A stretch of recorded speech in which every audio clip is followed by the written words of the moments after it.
आखिर क्यों भारत मंडपम में नटराज की ही प्रतिमा लगी?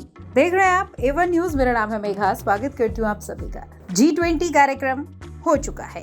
इसके लिए दिल्ली के प्रगति मैदान के भारत मंडपम को बेहद खूबसूरत तरीके से सजाएगा। साथ ही यहाँ पर नटराज की प्रतिमा लगाई गई, जिसने हर किसी का ध्यान अपनी तरफ खींच लिया।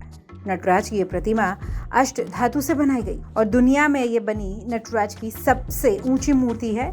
नटराज को भगवान शिव का रूप माना जाता है। मान्यता है भगवान शिव इस रूप में तांडव नृत्य की एक मुद्रा में है। यह मूर्ति 27 फीट ऊंची और 18 टन वजनी है। पर इसकी खासियत क्या है?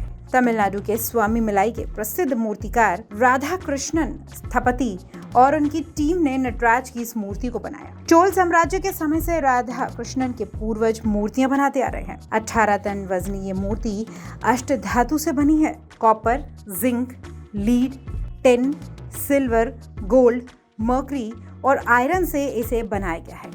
इसको बनाने में करीब 10 करोड़ रुपए खर्च हुए हैं और ऐसा दावा है कि अष्ट धातु से बनी ये दुनिया की सबसे ऊंची नटराज की मूर्ति है।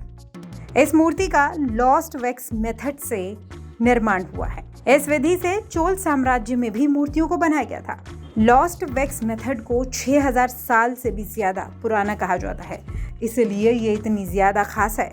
चोल साम्राज्य में भी इसी तरीके का इस्तेमाल करके मूर्तियां बनाई जाती थी। इस मेथड के तहत सबसे पहले वैक्स यानी कि मोम का मॉडल तैयार होता है। फिर इसको कावेरी नदी के तट की खास मिट्टी से कवर कर दिया जाता है। कई बार मिट्टी की परत इसके ऊपर चढ़ाई जाती है।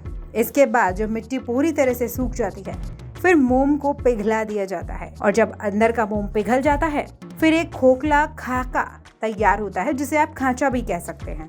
इसके बाद इस खोखले ढांचे को पिघली हुई धातु से भरा जाता है। भारत मंडपम में लगाई गई नटराज की मूर्ति थिल्लई नटराज मंदिर, उमा माहेश्वर रार मंदिर और बृहदेश्वर मंदिर में स्थापित मूर्तियों से प्रेरित मानी जा रही है। इन 3 मंदिरों का चोल साम्राज्य में 9वीं से लेकर 11वीं सदी के बीच निर्माण हुआ था। चोल साम्राज्य का इस दौरान भारत के एक बड़े इलाके तक शासन था। चोल साम्राज्य में कला और संस्कृति को बहुत ज्यादा बढ़ावा मिला था। ऐसा माना जाता है कि चोल भगवान शिव के कट्टर भक्त थे। उन्होंने अपने शासन के दौरान भगवान शिव के कई मंदिर बनवाए, लेकिन पहली बार 5वीं सदी में नटराज की मूर्ति में भगवान शिव की मूर्ति बनाई गई थी। वर्तमान में नटराज की जो मूर्ति दिखती है वो चोल साम्राज्य में ही बनाई गई थी। यानी हम सब बेसिकली जो लोग आर्टिस्ट होते हैं, जो डांस करते हैं, वो नटराज की मूर्ति की पूजा करते हैं। तो जो नटराज की मूर्ति हम आज देखते हैं वो चोल साम्राज्य ने ही बनाई थी। चोल साम्राज्य में नटराज की तांबे की मूर्तियां बनवाई थी। अब ये चोल साम्राज्य है क्या? ये सबसे शक्तिशाली राजवंशों में से एक है। दक्षिण भारत से लेकर आसपास के देशों तक चोल का साम्राज्य हुआ करता था। विजयालय ने चोल साम्राज्य की स्थापना की थी।